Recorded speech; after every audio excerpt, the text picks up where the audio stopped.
सत्य तथ्यलाई उतार्ने हाम्रो अभियान, निष्पक्ष पत्रकारिता हाम्रो पहिचान, खोज पत्रकारिताको अर्को नाम नेपाल टक।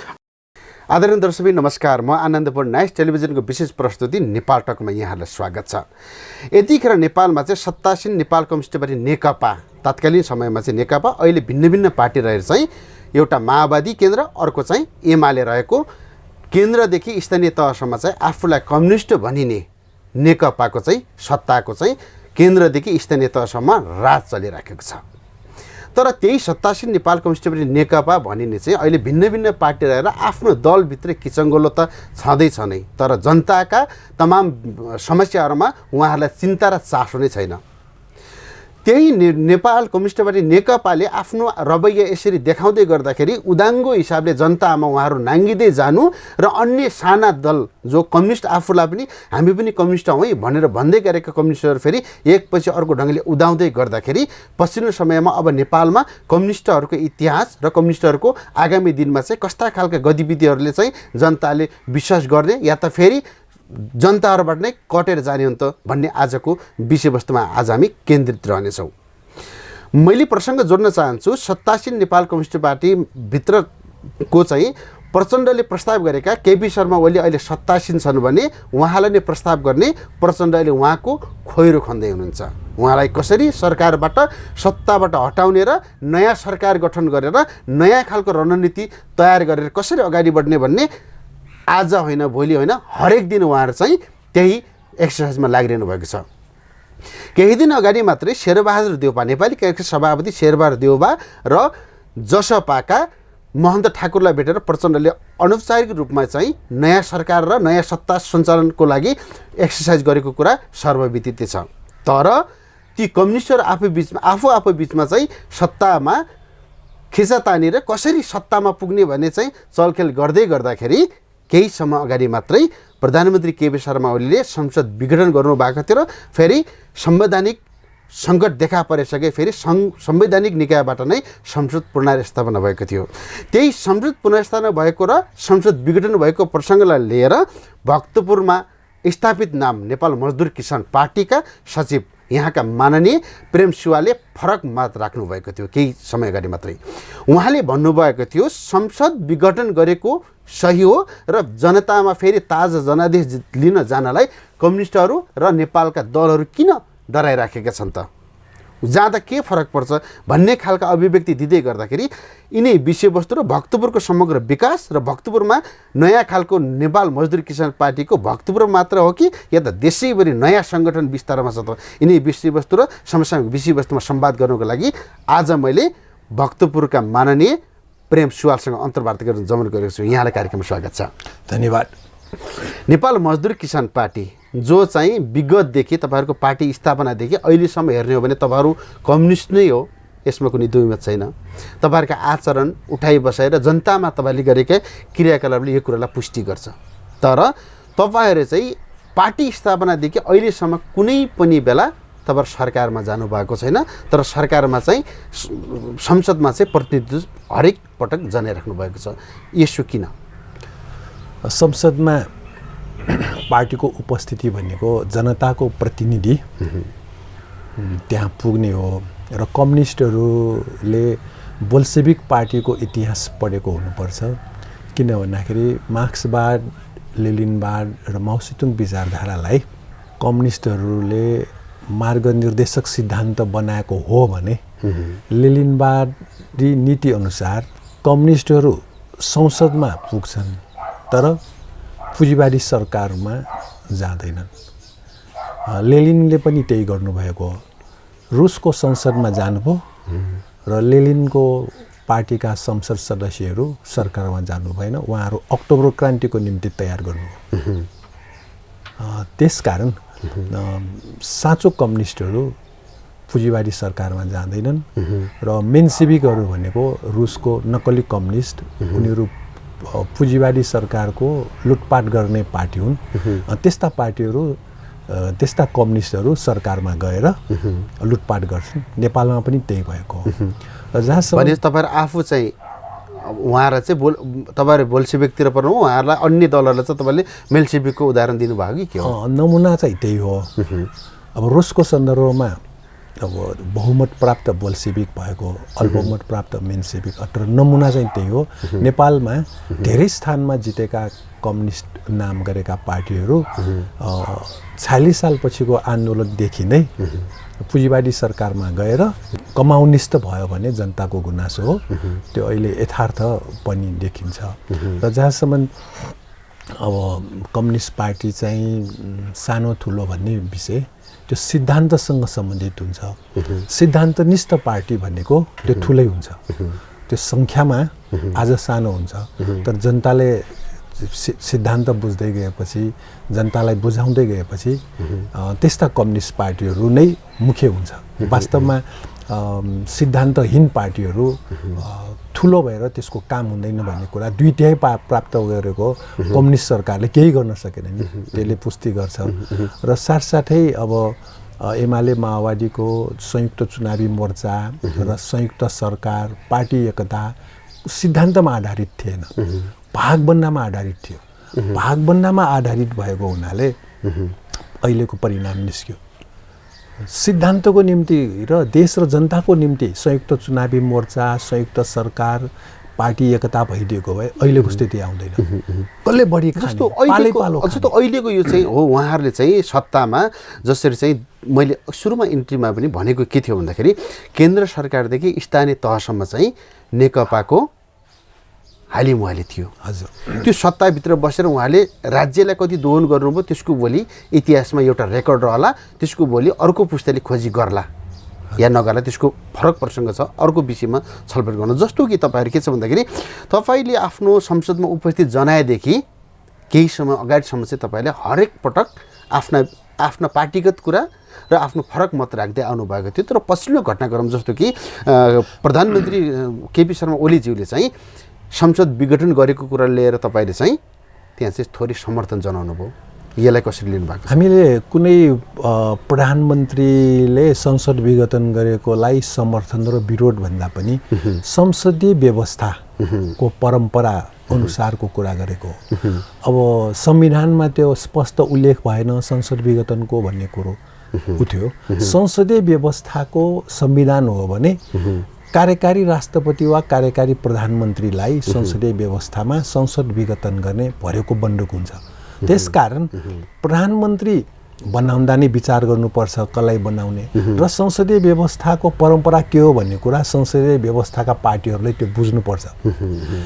आफ्नै पार्टीभित्रकाहरूले प्रधानमन्त्रीलाई अनुचित ढङ्गले दबाब दिएमा र प्रमुख प्रतिपक्षको दलले अनुचित ढङ्गले दबाब दिएको खण्डमा प्रधानमन्त्री वा कार्यकारी राष्ट्रपतिले यस्तै भयो भने म त संसद विघटन गरेर नयाँ चुनाव गर्छु भन्न पाउँछ। यो संसदीय परम्परा हो। र इजरायलको कुरा गर्ने हो भने 2 वर्षमा 4 चोटि चुनाव, 2 वर्षमा। अब यहाँ होइन, चुनाव त 5 वर्षको लागि हो, कति धान्न सक्छौँ हामी, कति पैसा खर्च हुन्छ भन्ने कुरा हो। एक दिनको राजस्व चुहावट, कर चुहावटलाई रोक्यौँ भने चुनाव खर्च उठ्छ। नेपालमा यति भ्रष्टाचार हुन्छ र उम्मेदवार र पार्टीले चुनाव खर्च गर्नै पर्दैन। देश र जनताको निम्ति सेवा गर्ने हो राजनीति भनेको। यहाँ त बेइमानीलाई राजनीति भन्नेहरूले चुनावमा पैसाको खोलो बगाएर, भोज भतेर खुवाएर अनि सामान बाँडेर चुनाव जित्छन्। र हामीले सुन्यौँ हाम्रै यो 46 साल यताको कुरा, मन्त्री चुनाव जित्न त पैसाको खोलै बगायो, मन्त्री बन्न पनि पैसा खुवायो भन्छ। अब यस्तो देश हाम्रो। राजनीति भनेको त्यस्तो होइन, पैसा खुवाएर पैसा खर्च गरेर चुनाव जित्ने, मन्त्री बन्ने खेल होइन। यो त इमान्दारीपूर्वक देश र जनताको सेवा गर्ने हो। जसले बेमानी गर्यो त्यसलाई राजनीतिक परिभाषा दियो, त्यो गलत छ। त्यसकारण त्यस्तो हुनुहुन्न भन्ने जस्तो यस्तो छ मान्यज्यू, जनताले बुझ्ने भाषामा भन्नुपर्दा तपाईँहरूप्रति अहिले 2टा धारणा बनेको छ, विशेष गरी दलहरूको र तपाईँहरूलाई जनताले हेर्ने दृष्टिकोण 2टा बनेको छ। एउटा चाहिँ केपी ओलीलाई समर्थन गरेको हो कि अर्को चाहिँ के छ भन्दाखेरि सत्तामा बसेर चाहिँ राज्य दोहन गर्ने, भ्रष्टाचारका चाहिँ ठुला ठुला काण्डहरू बाहिरिने र दलहरू बिचमा नै आफ्नै दलभित्र चाहिँ खेचातानी, मतलब आफ्नै दलभित्र चाहिँ कसलाई हटाउने र को शक्तिमा जाने भन्ने प्रतिस्पर्धा भए पश्चात होइन जनताप्रति उत्तरदायी नभएको कारणले गर्दा यो सरकार कन्टिन्यू बस्न आवश्यक छैन र फेरि जनमतमा जाँदाखेरि केही फरक पर्दैन भन्ने दुई खालका तपाईँहरूको बुझेछन् कि एउटा केपी ओलीलाई समर्थन गरेको भन्ने अर्को चाहिँ त्यही सरकारमा र त्यही सत्तामा बसेर चाहिँ गलत गरेको कारणले गर्दा संसद विघटन हुँदाखेरि पनि केही फरक पर्दैन र जनतामा ताजा जनादेशको लागि जाँदाखेरि फरक पर्दैन भन्ने खालको तपाईँहरूप्रति जनताहरूको धारणा बनेको छ। प्रश्न बताइदिनुहोस् न। मुख्य कुरा कुन व्यक्ति प्रधानमन्त्री भएर निर्वाचन घोषणा गर्यो भन्ने विषयसँग सम्बन्धित होइन। मैले अघि पनि भने संसदीय व्यवस्थामा प्रधानमन्त्री वा कार्यकारी राष्ट्रपतिसँग कुनै पनि बेला चुनावमा जाने त्यो अधिकार हुन्छ। त्यो संसदीय व्यवस्था बुझ्ने राजनीतिक पार्टी राजनीतिक शास्त्रका विद्यार्थीहरूलाई यो थाहा छ। र यो बेलायतबाट सुरु भएको संसदीय व्यवस्थामा यही हो सिलसिला जुनसुकै देशमा हुन्छ। र अब सत्तामा बसेर यिनीहरूले 2/3को कुरा समेत गरिसकेको दाबी गरिसकेको तर काम त केही भएन। आखिर भागभन्दाकै झगडा भयो। त्यसकारण यो झगडा लम्ब्याउनु भन्दा पनि जनताको बिचमा जानु, जनतासँग सोध्नु अब के गर्ने। अब जनताले फैसला दिनु भनेर जानु त प्रजातान्त्रिक उपाय हो नि। प्रजातन्त्रवादीहरूले जनताको बिचमा जाने विषयलाई अस्वीकार गर्न मिल्दैन। यो त 5 वर्षको लागि भन्न मिल्दैन। देशभित्र भनेको घटना संविधानमा लेखिएको मात्र घट्दैन, संविधानमा नलेखिएको पनि घटना घट्छ। त्यस बेला पनि नेपाली जनताले नेपालका राजनीतिक पार्टीहरूले त्यसलाई सामना गरेर समाधान गर्नुपर्ने हुन्छ। त्यसकारण हाम्रो पार्टी नेपाल मजदुर किसान पार्टीले निर्वाचन घोषणामा औचित्य देखेको हो।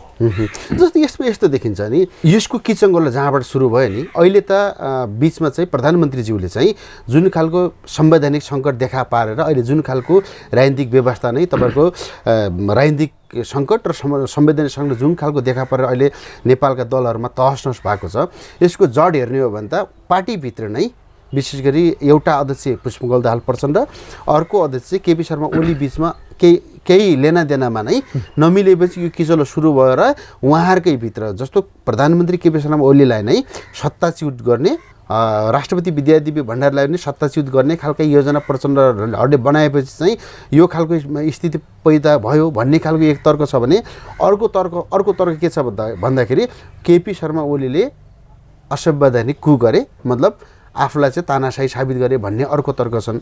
यसलाई चाहिँ अलि तपाईँहरू चाहिँ संसद पनि भएको र विशेष गरी अलि नेपाल मजदुर किसान पार्टीले हरेक विषयमा आफ्नो छुट्टै पहिचान दिँदै आएको कारणले गर्दा यसलाई चाहिँ कसरी लिनुभएको छ यसको डेटमा बताइदिनुहोस् न। एउटा पार्टीभित्र 2टा अध्यक्ष वा त्योभन्दा बढी अध्यक्ष नेतृत्व भनेको हुनै सक्दैन। एउटै हुन्छ नेतृत्व। एमाले माओवादीको पार्टी एकतामा 2टा अध्यक्ष बनाएकै गलत हो। कम्युनिस्ट पार्टीमा त हुनै सक्दैन। त्यही गलत भयो। अब जहाँसम्म अब यो भागबन्दाको झगडा पालो प्रधानमन्त्री बन्ने भन्ने यो पुँजीवादी पार्टीमा यस्तै हुन्छ र कम्युनिस्ट पार्टीमा चाहिँ हुन सक्दैन। त्यसकारण नामको कम्युनिस्ट पार्टीले गर्दाखेरि जनतालाई पनि दुःख भयो। जनताले कम्युनिस्ट भनेर मत दिएको र काम छ काङ्ग्रेस भन्दा पनि दाजु देखियो। हुँदा हामीले 48 सालमै कम्युनिस्ट भन्नेहरू काङ्ग्रेसको भाइ भयो भनेर हामीले भनेका थियौँ। अहिले त दाइ भयो यिनीहरू सरकारमा गएर काङ्ग्रेसको पनि दाइ हो।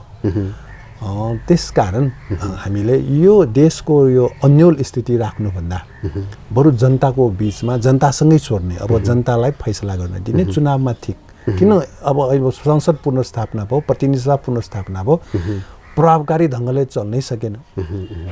अब सरकारले कार्यसूची दिएन भन्ने एउटा आयो। सरकारले के भन्छ हामीले त अध्यादेश पेश गर्ने संवैधानिक व्यवस्था राखिदिएकै हो त्यो चाहिँ पेशै भएन भन्ने हुन्छ।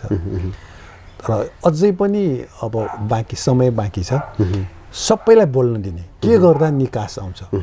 संसद भनेकै जनताका विषय बोल्ने ठाउँ हो तर त्यहाँ कन्जुसाइ भइरहेछ बोल्ने विषयमा बोल्नै नदिने त्यस्तो नहोस् र संसद अथवा प्रतिनिधि सभालाई जनताको समस्या राख्ने देशको समस्या राख्ने थलोको रूपमा त्यसलाई अगाडि बढाउनुपर्छ र त्यहाँ छलफल गर्न दिनुपर्छ।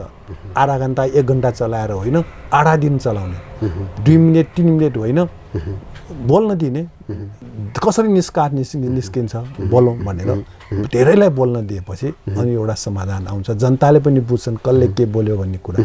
त्यसरी अगाडि बढ्दा सजिलो हुन्छ। होइन भने उपाय भनेको चुनावै हो। अब यस्तो छ नि भने जस्तो चुनावमा जाँदाखेरि तपाईँहरू नेपाल मजदुर किसान पार्टी जो तपाईँहरू चाहिँ कम्युनिस्ट विचारधारामा हुनुहुन्छ, माओवादी केन्द्र कम्युनिस्ट हो, एमाले कम्युनिस्ट हो, मतलब तपाईँहरू चाहिँ देखावटी रूपमा चाहिँ बाहिर जनताले बुझ्दाखेरि चाहिँ तपाईँहरू एउटा कम्युनिस्ट हो भन्ने छ कि होइन।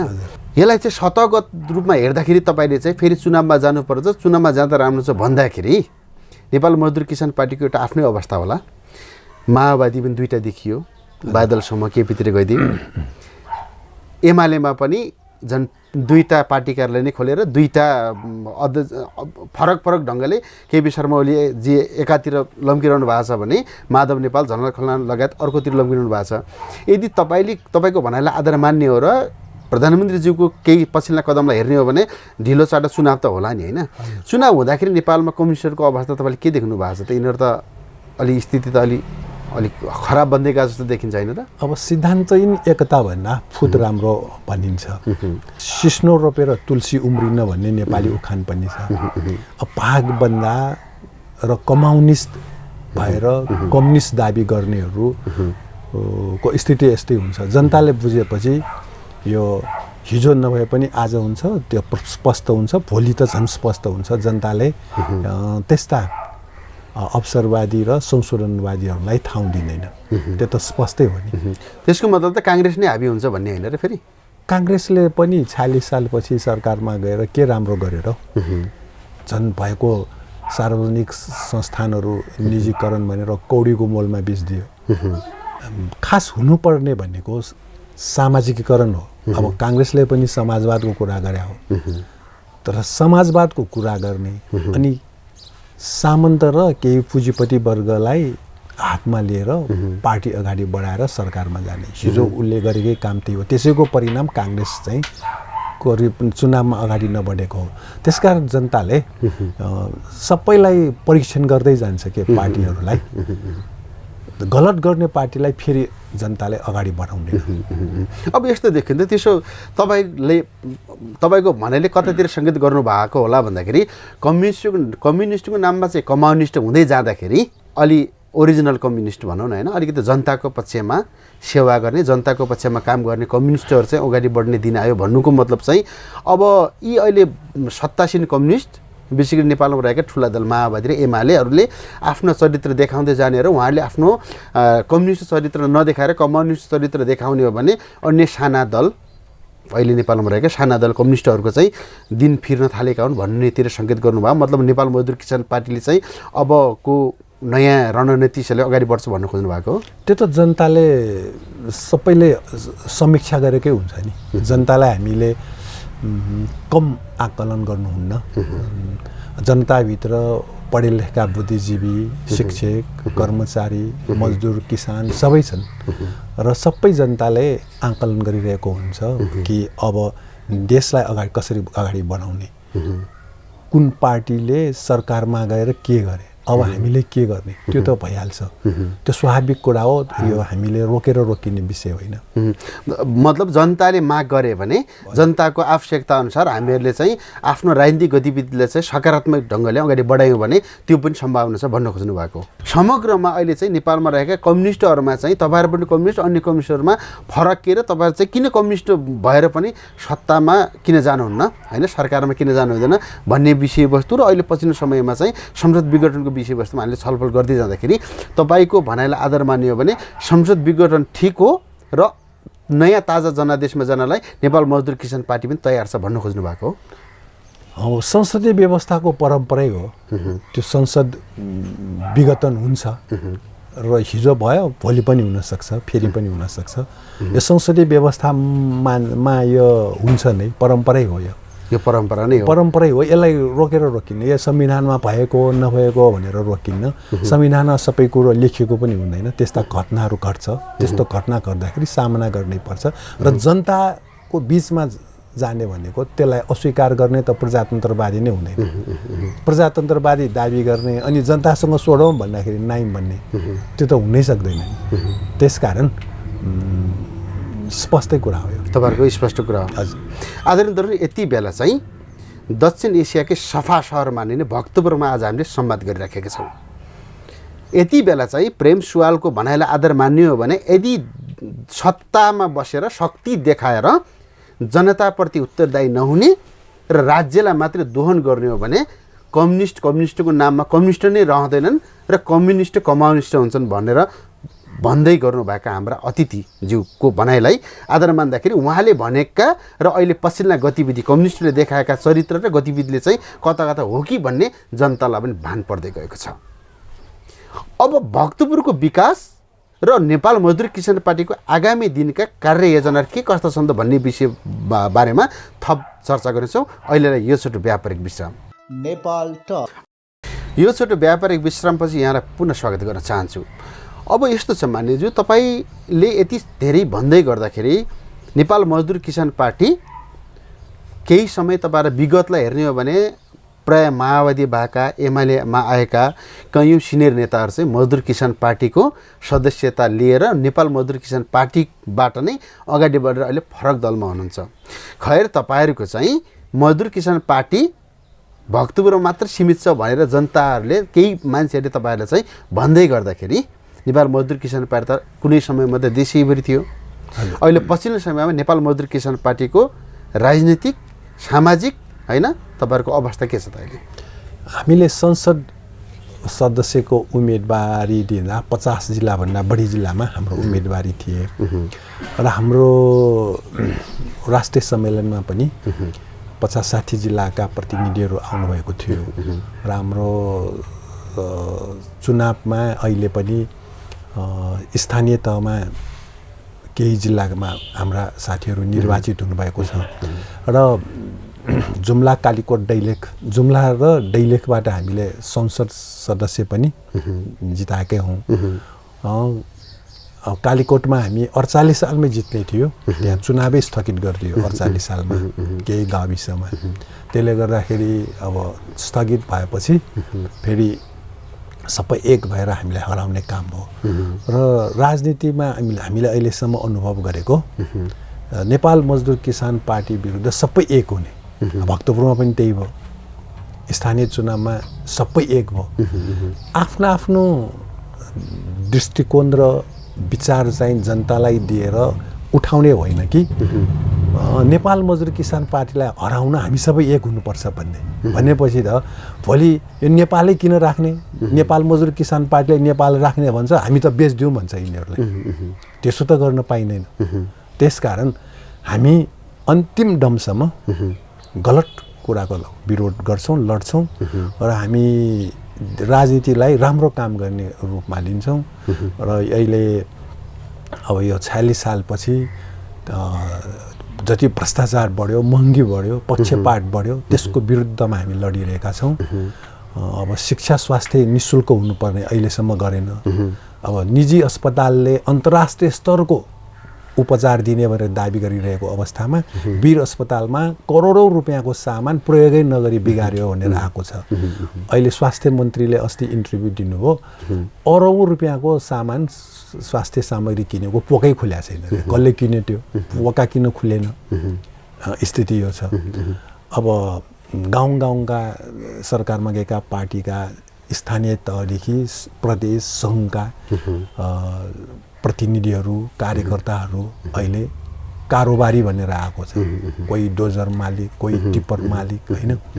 गर्नुपर्ने चाहिँ उपभोक्ता समिति मार्फत काम गराउने हो के। अब मैले तपाईँलाई ठ्याक्कै यही जोडेँ। जस्तो के छ भन्दाखेरि दल, अघि तपाईँले सानो दल र ठुलो दलको विषय उठाउनु भएको थियो, ठ्याक्कै मैले यही जोड्न चाहेँ तपाईँलाई।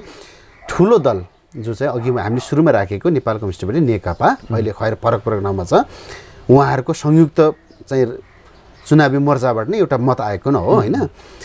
उहाँहरूको चाहिँ के छ भन्दाखेरि अहिले केन्द्र सरकारदेखि स्थानीय तहसम्म ठुला ठुला भ्रष्टाचारका कुराहरू व्यापक छरपष्ट छन्। कतिपय जनप्रतिनिधिले आफ्ना आफ्ना डोजर किनेर चाहिँ लगाउने अनि आफै ठेक्कापट्टा लिने काम गरिरहेका छन्। तर सानो दल भए पनि समाजका लागि चाहिँ राम्रो काम गर्नेले त दल सानो र ठुलोको अर्थ राख्दो रहन्छ, जुन कुरा चाहिँ भक्तपुरमा देखिएको छ। यसलाई अझ तपाईँले चाहिँ प्रश्न पारिदिँदा के भन्नुहुन्छ? त्यही हो, हामीले विकास निर्माणको काम उपभोक्ता समिति मार्फत गरौँ भन्दाखेरि तपाईँहरूको कार्यकर्ता जस्तो हो, हाम्रो कार्यकर्ताहरू सब पैसा खाइदिन्छ। कार्यकर्ता भनेको उपभोक्ता समितिबाट खाने हो, शिक्षा दिनु पर्दैन, सचेत पार्नु पर्दैन, पार्टी भनेर खोल्ने, अनि कार्यकर्ता चाहिँ कार्यकर्तालाई उपभोक्ता समितिलाई राख्न डराउने, अनि ठेकापट्टा दिने, अनि ठेकादारसँग कमिसन खाने।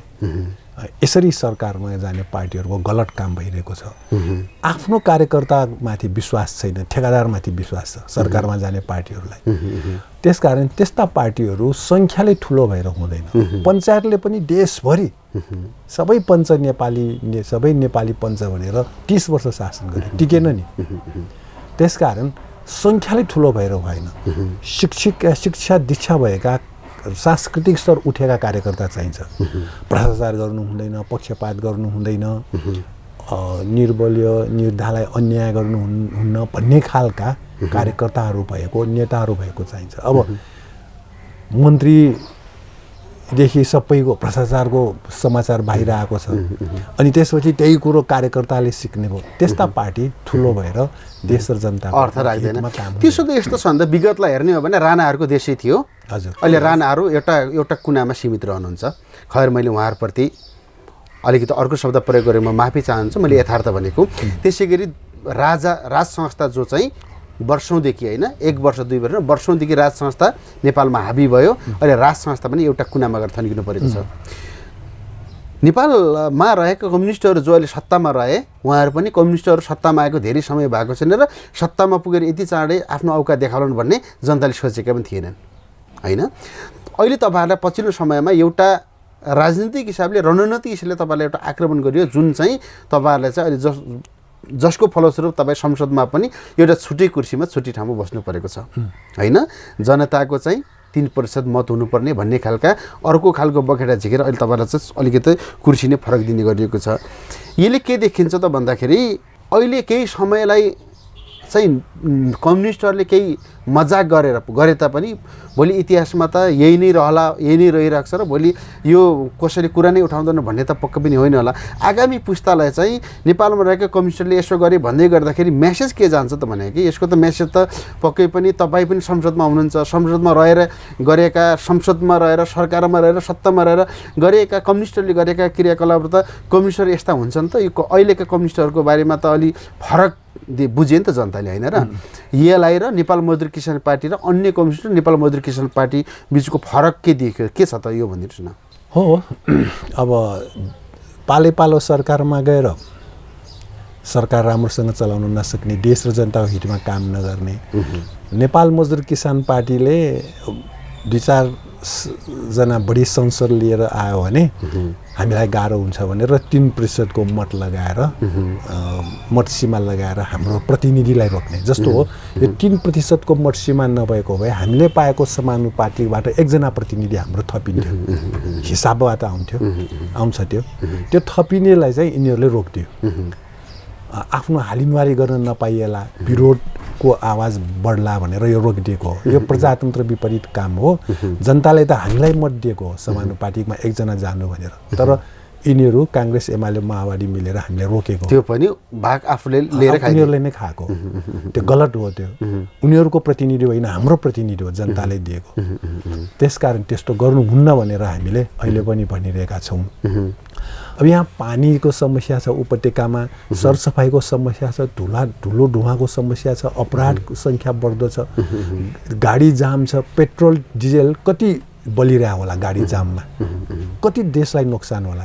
यस्तो विषय सरकारमा जानेहरूलाई सोच्नुपर्छ भन्ने हाम्रो भनाइ हो। जस्तो यस्तो छ क्या, अहिले कम्युनिस्टको बारे र नेपालमा सत्तासीन सबै दलहरूको बारेमा चाहिँ चर्चा परिचर्चा र उहाँहरूले गरेका राम्रा कामलाई जनताले राम्रो भनेका छन्, नराम्रोलाई नराम्रो भन्छन्। अब लोकतन्त्रमा यस्ता कुराहरू स्वाभाविक हुन्, यो बोल्न पाउने जनताको अधिकार नै भइसक्यो। यहाँ के पनि भन्ने गरिन्छ भन्दाखेरि अघिल्लो पुस्ता जो चाहिँ बुढो गोरुले सधैँ चाहिँ ठाउँ गरिराख्ने भन्ने नेपाली उखान भए जस्तै उहाँहरूले चाहिँ सधैँ पार्टी पनि सत्ता पनि सधैँ कब्जा गरिराख्दाखेरि र नयाँ पुस्ताहरूलाई चाहिँ स्थान नदिँदाखेरि उहाँहरूको कतिपय ती भनौँ न एक हिसाबले त कतिपय हिसाबमा त के पनि भनिन्छ भन्दाखेरि केपी शर्मा ओलीज्यूको मानसिकताले नै काम गर्न भनेर फरक दलका नेताहरूले आरोप लगाउनुहुन्छ होइन। मतलब युवा पुस्तालाई चाहिँ अघिल्लो पुस्ताका नेताहरू पार्टी र सत्ता सुम्पन किन नचाहेका होला नि त? त्यस्तो त्यो सुम्पिँदाखेरि अझ अलिक सहज हुन्थ्यो कि? अब यो पुस्ता हस्तान्तरण भनेको विचारसँग सम्बन्धित विषय हो। पुराना विचारका मान्छेहरू, पुराना विचारका पार्टीका मान्छेमा नयाँ कम उमेरका नेतृत्व भएर हुँदैन, विचारै नयाँ चाहिन्छ। अब हामीले मानव समाजको विकासक्रम र यो बन्दोबस्तलाई हेर्ने हो भने सामन्तवाद पुरानो, त्यसपछि चाहिँ पुँजीवाद आयो। पुँजीवाद भन्दा नयाँ विषय भनेको समाजवाद हो। त्यसकारण समाजवादी विचार लिने मान्छेहरू नयाँ पुस्ता होस् या पुरानो पुस्ता, त्यो भयो भने देश र जनताको हित हुन्छ। अब सामन्तवादी र पुँजीवादी विचारका मान्छेहरू कुनै पार्टीमा कम उमेरको नेता भएर पनि देश र जनतालाई फरक पर्दैन। यसरी हामीले हेर्नुपर्छ यो पुस्तान्तरणको विषयमा जस्तो लाग्छ। यस्तो छ नि, फेरि के छ भन्दाखेरि अहिले सत्तामा सरकारमा बाहिर रहेका भित्र सबै दलहरूका नेताहरूलाई हेर्ने भने शेरबहादुर देउवा जसरी पनि पैसाको खोला बगाएर पनि चुनाव जित्नै पर्ने, केपी शर्मा ओलीज्यू चुनाव जित्नै पर्ने, प्रचण्डज्यू चुनाव जित्नै पर्ने, माधव नेपालज्यू चुनाव जित्नै पर्ने, झलनाथ खनाल चुनाव जित्नै पर्ने। तर भक्तपुरमा फरक सिन देखियो कि नेपाल मजदुर किसान पार्टीको अध्यक्ष नारायणमान बिजुक्सीले एउटा त्याग गर्नुभयो नि, जो एउटा लाल किल्ला तपाईँहरूको होइन, जहाँबाट तपाईँले उम्मेदवारी प्रेम सुवाल होस्, सुनिल प्रजापति होस् या त जो कोही तपाईँले उम्मेदवारी दिएपछि तपाईँहरूको पक्कापक्की जस्तो भन्ने बुझिन्छ। त्यस्तो पक्कापक्की भएको ठाउँमा नारायणमान बिजुक्सीज्यू आफै उठ्न सक्नुहुन्थ्यो नि, तर तपाईँलाई सुम्पिनु भयो। मतलब पुस्तान्तरण र पुस्ता हस्तान्तरणको कुरामा चाहिँ नारायणमान बिजुक्सीज्यूले र नेपाल मजदुर किसान पार्टीमा त्यो सिरा सुरु भएको हो। मुख्य विचार हो। हाम्रो पार्टी अध्यक्षज्यूले जुन विचार राख्नुभयो त्यो चाहिँ मैले नै अगाडि बढाउने हो। त्यसमा उहाँको र म अथवा म भन्दा अर्को मान्छे प्रतिनिधि भएर फरक पर्दैन, विचार एउटै हुनुपर्छ। र अब अरू पार्टीमा पनि यदि त्यो सामन्तवादी र पुँजीवादी विचारको पार्टी हो र कम उमेरको मान्छेले पनि त्यही सामन्तवादी र पुँजीवादी विचारै लिन्छ भने त्यसले खास फरक पर्दैन। नयाँ पुस्ता र पुरानो पुस्ताको केही फरक पर्दैन। त्यसकारण हामीले नयाँ विचारै लिनुपर्छ। त्यो मार्क्सवादी विचार हो, त्यो वैज्ञानिक समाजवादी विचार हो। त्यो बिना चाहिँ हामीले अब संसारमै देखिएको समस्या समाधान गर्न सक्ने स्थिति हुँदैन। अब यस्तो गरौँ त, हामी लगभग कार्यक्रमको अन्त्यमा छौँ होइन। भक्तपुर जस्तो कि गरे के हुँदैन भन्ने भनाइलाई आधार मान्ने हो भने अहिले तपाईँ हामीले अन्तर्वार्ताको सुरुवातदेखि अहिलेसम्म भन्दै गर्दाखेरि कतिपय नेकपाका केन्द्र सरकारदेखि स्थानीय तहसम्म रहेका सबै खराब छैनन् होला, कतिपय राम्रा पनि होलान्, धेरै नराम्रा होलान्, केही राम्रा होलान्, त्यो फरक विषय होला। भक्तपुर तपाईँहरूले गरेर नै भक्तपुर भएको, जस्तो कि पुरातात्विक मठ मन्दिरहरूलाई तपाईँले जोगाइराख्न सफल हुनुभयो। सँगसँगै के छ भन्नुहुन्छ भने भक्तपुरलाई चाहिँ दक्षिण एसियाकै सफा सहरमा तपाईँले चाहिँ सूचीकृत गर्न सफल हुनुभयो। यो तपाईँहरूको पार्टी र यहाँका जनता सबै मिलेर सम्भव भएको हो कि यता के हो, यो कसरी हो, यता थोरै भनिदिनु तपाईँ यहाँको मान्ने भएको? यो त जनतालाई नै हाम्रो पार्टीले शिक्षित गरेको हो। पुरातत्व भनेको मानव सभ्यताको विकाससँग सम्बन्धित हुन्छ, त्यसकारण यसको संरक्षण गर्नुपर्छ भन्ने नै शिक्षित गरेपछि अहिलेको स्थिति कायम भएको हो। र यसमा सरकारको तर्फबाट संस्कृति मन्त्रालय, पुरातत्व विभागबाट जति सहयोग हुनुपर्ने हो भइरहेको छैन। जस्तो अहिले दरबार क्षेत्रको यो एउटा चित्र सङ्ग्रहालय राखिएको भवन भूकम्पमा भट्किन लागेको, अहिले टेको दिएर राखिएको छ। त्यसलाई समयमै जीर्णोद्धार गर्नुपर्ने, त्यसको एउटा नयाँ तस्बिर फेला परेको छ मल्लकालीन। त्यो मल्लकालीन दरबार अहिलेको जस्तो होइन, यो पछि आएर युरोपेली शैलीमा बनाइएको। त्यसकारण पुरानै शैलीमा संरक्षण गर्नुपर्छ भने यहाँका जनताको भनाइ, तर संस्कृति मन्त्रालय र पुरातत्व विभागले यसको स्वीकृति नहुँदाखेरि अहिलेसम्म त्यो जीर्णोद्धारै हुन सकेन। फेरि कुन दिन भट्किने हो जग्गैसम्म, त्यो खतरा छ। फेरि मान्छे पुर्ने स्थिति छ, त्यही घर भत्किएर। त्यस्तो नहोस् भने हामीले चाहेको। त्यसकारण सरकारको तर्फबाट जति सहयोग हुनुपर्ने हो अझै राम्रोसँग भयो भने यहाँको सम्पदा संरक्षण हुन्छ र यो नेपालकै एउटा परिचयको रूपमा रहन्छ र यसले पर्यटन उद्योगलाई अगाडि बढाउन सहयोग पुग्छ। जस्तो तपाईँहरूको अर्को पनि कुरा मैले सुनेको हो होइन, तपाईँले बताउनु होला, तपाईँ यहाँको मान्ने भएको हुँदैन। जस्तो तपाईँहरू अहिले चाहिँ एक घर एक शिक्षक अनिवार्य गर्नुभएको छ अरे। प्रत्येक महिनाको अन्त्यमा हो कि या सुरुमा तपाईँले चाहिँ घरमा स्वास्थ्यकर्मी पठाएर जनताको स्वास्थ्य अवस्था चाहिँ चेक जाँचलाई पनि तपाईँहरूले निरन्तरता दिनुभएको छ, यो साँचो हो? त्यो नगरपालिकाबाट भइरहेको छ। हामीले 23 वर्ष अगाडि यहाँ नगरपालिकाको मावि सुरु भयो, त्यसपछि 21 वर्ष अगाडि कलेज सुरु भयो। अब इन्जिनियरिङ कलेज 2वटा छ यहाँ, त्यसपछि साइन्स म्यानेजमेन्ट, ह्युम्यानिटिज, एजुकेसनमा मास्टर्ससम्म पढ्न पाउने कलेज छ, मावि छ। र ती कलेज सुरु हुनुभन्दा अगाडि हाम्रो पार्टी अध्यक्षज्यूले यहाँका सबै सम्बन्धित सरकारी कार्यालयका प्रमुखहरू र समाजका बुद्धिजीवीहरूलाई बोलाएर एउटा बैठक राख्नुभएको थियो। त्यो बैठकमा उहाँले अब भक्तपुरमा हामीले एक घर एक स्नातक, हरेक घरमा एकजना स्नातक उत्तीर्ण विद्यार्थी तयार गर्नुपर्छ भनेर उहाँले 24-25 वर्ष अगाडि भन्नुभयो। त्यही अनुसार हामीले नगरपालिकाबाट कलेज सुरु भयो। त्यही कलेजमा पढेका विद्यार्थीहरू अहिले इन्जिनियर, अब अर्थशास्त्री अनि विज्ञानका विद्यार्थीहरू अहिले थुप्रै छन्। र यसमा हामीले गर्न नपाएको खोपो विश्वविद्यालय स्थापना गरेर मेडिकल कलेज खोल्ने, अहिले मेडिकल डाक्टर बन्नलाई 75-1 लाखदेखि 1 करोड रुपियाँ खर्च हुन्छ। त्यस्तो धेरै खर्च किन गर्नुपर्छ? र इन्जिनियरिङ कलेजमा हाम्रो 5-6 लाखमा तयार हुन्छ, अरू निजी कलेजमा 15-20 लाख लाग्छ। त्यस्तै हामीले खोपो विश्वविद्यालय खोलेर मेडिकल कलेज सञ्चालन गर्न पायौँ भने 10-15 लाखमा डाक्टर बन्छ। 75 लाख 1 करोड खर्च गर्नु पर्दैन भन्ने हाम्रो तयारी हो। तर यसमा हामीलाई खोपो विश्वविद्यालय संसदमा पेश गरेर पास गर्नुपर्ने, त्यो चाहिँ भइरहेको छैन। अब अर्को प्रसङ्ग, तपाईँहरूले चाहिँ भक्तपुरमा जुन खालका गतिविधि गरेर जुन खालको एउटा प्रभाव देशैभरि पार्नु भएको छ, त्यसको अर्को एउटा चाहिँ जनताले तपाईँको बारे सोधिदिनु भन्नुभएको छ। मैले भक्तपुर आधारित केही जनता यहाँका तपाईँहरूको स्थानीय मान्छेसँग मैले आज तपाईँहरूको माननीयज्यूसँग अन्तर्वार्ता गर्दैछु, केही छ भने थिएँ।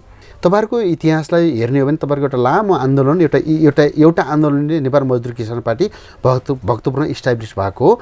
जस्तो एउटा विषय, जस्तो भक्तपुरमा मोही र तल्सिङको लामो विवाद थियो, नेपाल मजदुर किसान पार्टीको एउटा आन्दोलनले चाहिँ मोहीहरूले, तल्सिङहरूले चाहिँ एकले अर्काले चाहिँ अंश के भन्छ त्यसलाई, अंश बन्डा भनौँ न होइन, एकले अर्काको अधिकार सुनिश्चित रहने खालको एउटा स्थिति पैदा गर्नुभयो अरे।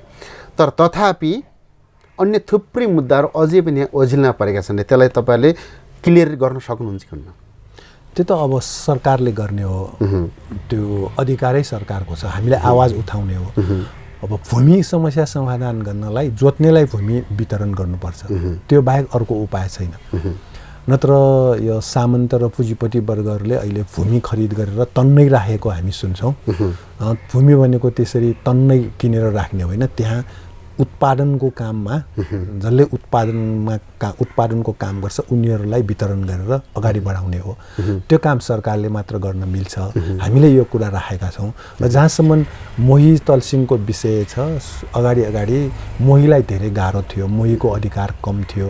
हाम्रो पार्टीले अब 21 सालको नापी हुँदा, नापीको बखत आफ्नो नाउँ मोहीमा नाम राख्नुपर्छ है, मोही हक प्राप्त गर्नुपर्छ भनेर त्यो अभियान चलायो।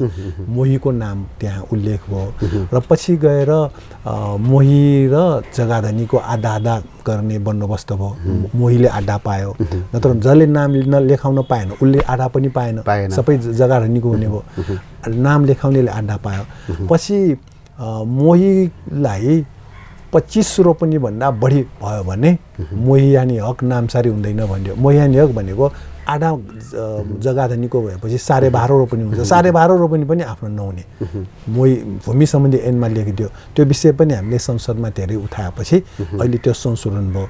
नत्र मोही बाजे बराजुको पालामा 25 रोपनी अथवा 12.5 रोपनी आफ्नो हुने हो, त्यसरी नाम भयो भने अनि अहिले नाति पनातिको सम्म आउँदाखेरि 4 आना मात्र बाँकी भयो भने तिम्रो बाजे बराजुको नाममा 25 रोपनी मोहियानी थियो, त्यो आधा गर्दा 12.5 रोपनी भयो। तिम्रो नाउँमा 4 आना आए पनि नामसारी हुँदैन भनिदिन्थ्यो। अहिले हामीले त्यो सबै उठाएपछि आवाज उठाएपछि त्यो संशोधन आखिर तपाईँहरूको एउटा योगदान रह्यो नि त्यसमा तर यो चाहिँ तत्काल देखिएको समस्या हो। भूमि सम्बन्धी समस्या दीर्घकालको लागि समाधान गर्ने हो भने जस्तो तराईमा कमैया लगायत हल्ली कुल्ली गोठाला उनीहरूले मोयानेक पनि पाएका छन्, जग्गा जोतिरहेका छन्। त्यसकारण जोत्नेलाई जमिन दिनुपर्छ। भूमि सम्बन्धी समस्या देशको समाधान गर्न भन्ने हाम्रो पार्टीले बोलिरहेको छ। अब हामी अन्तिम प्रश्न तपाईँलाई, योभन्दा अलिक पहिला अघिल्लो निर्वाचनमा हेऱ्यो भने तपाईँले चाहिँ भक्तपुरको क्षेत्र नम्बर 1 र 2 मध्येमा 1 तपाईँहरूको सधैँ नै तपाईँहरूको रिजर्भ जस्तै हो, 2मा पनि तपाईँले जित्नु भएको थियो, फेरि त्यो मत गुमाउनु भयो होइन। अहिले भक्तपुरमा प्रधानमन्त्री केपी शर्मा ओलीका नजिकका व्यक्ति भने महेश बस्नेतजी अहिले पोलिटिक्समा बढी हाबी हुनुभएको छ। ढिलो चाँडो तपाईँको भनाइलाई आधार मान्ने हो भने त केही समयभित्र संसद फेरि चुनावमा जानुपर्छ भन्नुभयो, तर ढिलो चाँडो प्रक्रियाका ढङ्गले चुनावमा त फेरि जानु नै पर्ला होइन। नेपाल मजदुर किसान पार्टीले भक्तपुर क्षेत्र नम्बर 2 को गुमेको सिट फेरि सुरक्षित गर्छ कि गर्दैन, देशैभरि मजदुर किसान पार्टीको अवस्था के रहन्छ, यहाँबाट अन्त्य गरौँ न। अब नेपाली जनताले राजनीतिक रूपले चेतना प्राप्त गरेपछि खराब पार्टी, खराब व्यक्ति, खराब उम्मेदवारहरूलाई स्वीकार गर्दैन। अब मैले अघि पनि भने पञ्चहरूको पालामा पञ्चहरूकै बोलावाला थियो, बहुदल आएपछि काङ्ग्रेसले पटक पटक सरकार बनायो, एमाले पनि अल्पमतमा, पछि आएर एमाले माओवादी बन्यो, 2/3 दाबी भयो, फेरि अहिले उनीहरू विभाजित छन्। त्यसकारण गलत काम गरेका पार्टी र उम्मेदवारहरूको सधैँ चाहिँ रहँदैन र राजनीति भनेको देश र जनताको निम्ति राम्रो काम गर्ने हो। अब कसैले गलत काम गर्नेलाई पनि राजनीति भन्छ भने त्यो टिक्दैन। नेपाल मजदुर किसान पार्टी त्यस्तोमा विश्वास गर्दैन र नेपाली जनताले पनि अब बिस्तारै विश्वास गर्ने छैन भन्ने हामीलाई लाग्छ। आदरणीय दर्शक, यति बेला मैले जहाँ अन्तर्वार्ता गरिराखेको छु यो ब्याकग्राउन्डमा देखिरहनु भएको नेपाल मजदुर किसान पार्टीको म पार्टी कार्यालयमा नै उहाँसँग अन्तर्वार्ता गरिराखेको छु। नेपाल मजदुर किसान पार्टीबाट चुनाव लड्नेहरूसँग योभन्दा पहिले मैले निरज लवजसँग अन्तर्वार्ता गरेको थिएँ।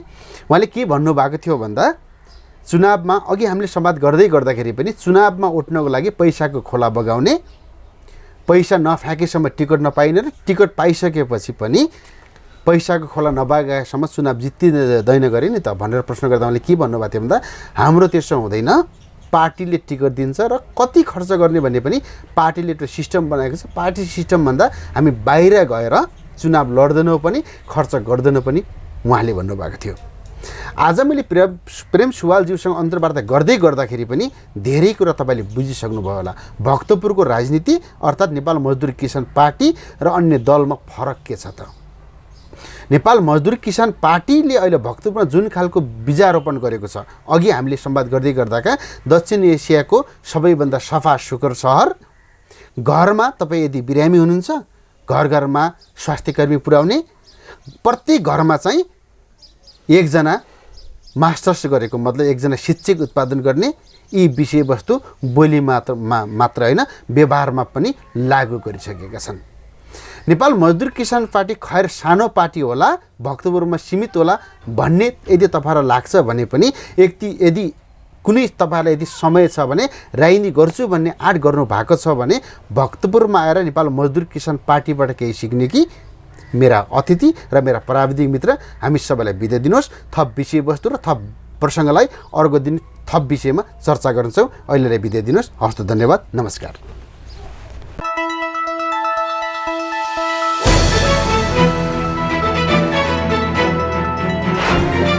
सत्य तथ्यलाई उतार्ने हाम्रो अभियान, निष्पक्ष पत्रकारिता हाम्रो पहिचान, खोज पत्रकारिताको अर्को नाम नेपाल टक।